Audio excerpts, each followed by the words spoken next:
انفينكس نوت 12 برو 5G تليفون جاي قيمة سعرية جميلة مقابل مواصفات متوسطة، ولكن تبقى القيمة السعرية في مستوى المستهلك المتوسط ودون المتوسط. ابقوا معنا وتابعوا الحلقة دي لغاية نهايتها عشان تعرفوا سعر التليفون اللي معانا النهاردة، انفينكس نوت 12 برو 5G، وهنستعرض مع بعضينه ومواصفاته الجميلة اللي جاية مع التليفون مقابل القيمة السعرية الرائعة. ابقوا معنا.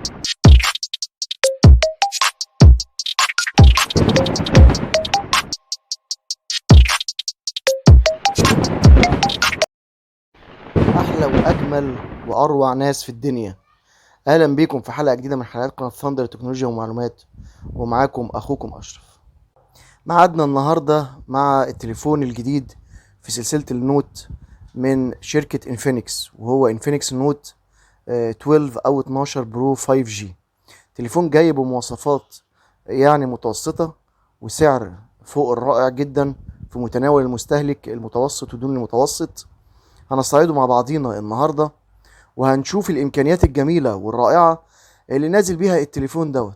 التليفون نازل بكاميرا 108 ميجا بكسل، غير البطاريه وسعه البطاريه العاليه الرائعه الجميله اللي نازله مع التليفون ده، مقابل قيمه سعريه برضو جميله هنعرفها وهنستعرضها اخر الحلقه دي. فخليكم معانا وتابعوا معانا الحلقه دي لغايه اخرها. مش هنسى زي كل مره اوصيكم ما تنسوناش السبسكرايب، اللايك، الشير في كل مكان، الكومنتس، وهنرد عليكم على طول. صندوق الوصف اسفل الفيديو دوت او صندوق ديسكريبشن هتلاقوا فيه لينكات من جوميا ومن امازون. خشوا خدوا فكره عن المعدات واشتروها دعما للقناه. يلا بينا نستعرض مع بعضينا التليفون اللي معانا النهارده الرائع انفينكس نوت 12 برو 5G. يلا بينا. التليفون اعلن عنه في 8 يوليو 2022، اتطرح للبيع عالميا 15 يوليو 2022. ابعاد التليفون 164.7 في 76.9 في 8 ملم. الوزن بتاعه 188 جرام. من الامام كورنينج جوريلا جلاس 3. الفريم بتاعه من البلاستيك والظهر من البلاستيك اللي بيلمع واللي مديله شكل شيك زي ما احنا شايفين في الصور والفيديوهات بتاعته. التليفون مهيأ ان هو يتركب له شريحتين اتصال. التليفون الشاشة بتاعته جاية من نوع الاموليد، التردد بتاعه او ريفريش ريت 90 هرتز، وبيدعم ال HDR 10 بلس. مساحة الشاشة 6.7 انش بقوة استحواذ 85.6%، وريزوليوشن الشاشة 1080 في 2400 بكسل بقوة 393 بي بي اي. زي ما احنا قلنا طبقة الحماية كورنينج جوريلا جلاس من الفئة الثالثة او من النوع الثالث. نيجي بالنسبة للاوبريتنج سيستم، هيبقى اندرويد 12 بواجهة اكس او اس 10.6. بالنسبة للبروسيسور هيبقى من نوع الميديا تك اللي هو 6833 بي ديمينستي 810 6 نانومتر. زي ما احنا عارفين ان البروسيسور دوت اوكتا كور او ثماني النواة. النواتين او الاثنين بروسيسور الاقوياء هيبقى بقوة 2.4 جيجا هرتز كورتكس اي 76. الست انوية الموفرة تبقى بقوة 2.0 جيجا هرتز كورتكس اي 55. بالنسبة لوحدة الجي بي يو او الرسوميات هتبقى مالي جي 57 ام سي 2. التليفون بيركب له كارت ميموري سعته لغاية 512 جيجا بايت، بينزل فئة واحدة بس.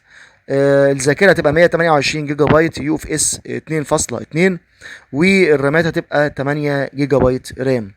نيجي بالنسبة للكاميرات، فهيبقى الكاميرات الخلفية 3 كاميرات رئيسية. الكاميرا الرئيسية هتبقى 108 ميجا بكسل فتحة عدسة 1.8 مدعم بالبي دي اي اف. الكاميرا الماكرو 2 ميجا بكسل فتحة عدسة 2.4، والكاميرا الدبث او العزل هتبقى 2 ميجا بكسل فتحة عدسة 2.4. بالنسبة للفلاش فهو الفلاش رباعي او كواد ال اي دي فلاش، بيدعم تصوير اتش دي ار والبانوراما، تصوير الفيديو لغاية 1440 بكسل بفريمات 30 فريم بير سكند.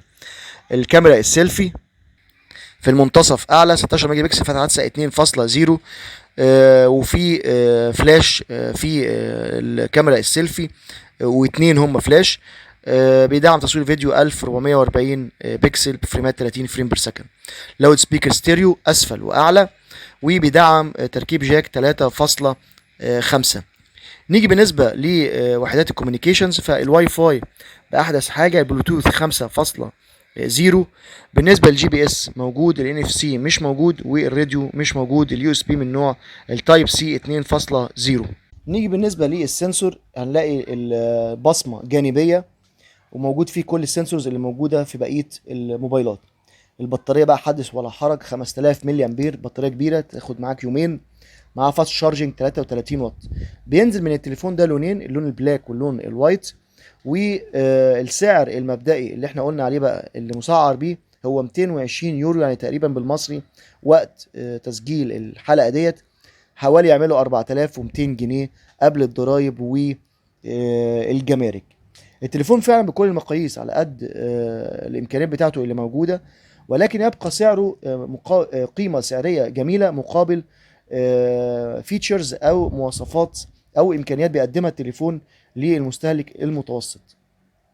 حتى الان لم يتم الاعلان عن التليفون دوت في مصر، ولكن ان شاء الله نامل ان شاء الله ان هو يبقى او يتعلن في القريب عنه عن التليفون دوت في مصر ان شاء الله باذن الله.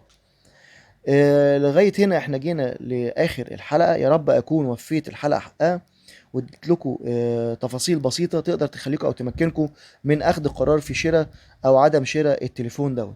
مش هنسى زي كل مره اوصيكم ما تنسوناش سبسكرايب، اللايك، الشير في كل مكان، الكومنتس، وهنرد عليكم على طول. صندوق الوصف اسفل الفيديو او الديسكريبشن تلاقوا فيه لينكات من شركه جوميا وامازون، خشوا عليها خدوا فكره من المعدات اشتروها دعما للقناه.